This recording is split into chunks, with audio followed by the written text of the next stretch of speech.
దేశ రాజధాని ఢిల్లీలో కోవిడ్ మహమ్మారి మరోసారి కలకలం రేపుతోంది. గత వారం రోజుల్లో నగరంలో 100కు పైగా కొత్త కేసులు నమోదయ్యాయి.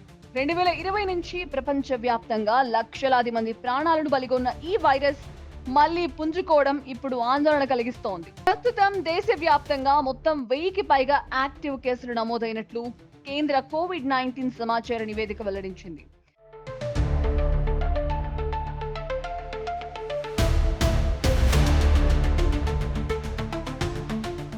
సింగపూర్, హాంకాంగ్, చైనా వంటి ఆసియా దేశాల్లో కొత్త వేరియంట్లు పుట్టుకొచ్చి కేసులు భారీ సంఖ్యలో నమోదవుతున్నాయి.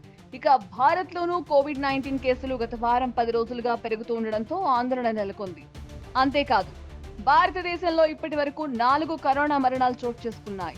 కోవిడ్ కారణంగా మహారాష్ట్రలో 4, కేరళలో 2, కర్ణాటకలో 1 మరణించినట్లు అధికారులు తెలిపారు. 430 కేసులతో కేరళ అగ్రస్థానంలో ఉండగా తర్వాత మహారాష్ట్రలో 209 కేసులు, ఢిల్లీలో 104 కేసులతో 2-3 స్థానాల్లో ఉన్నాయి. ఇక గుజరాత్ లో 83, కర్ణాటకలో 47, ఉత్తరప్రదేశ్ 15, పశ్చిమ బెంగాల్లో 12 కేసులు నమోదయ్యాయి. తెలుగు రాష్ట్రాల్లోనూ 4 కేసులు నమోదయ్యాయి.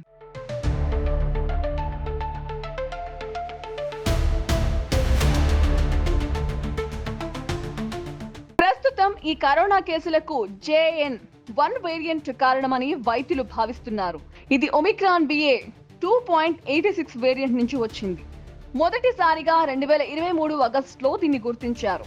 ఇది వరకు వచ్చిన వేరియంట్ల కంటే ఇది మరింత వేగంగా వ్యాప్తి చెందుతుందని వైద్య నిపుణులు చెబుతున్నారు.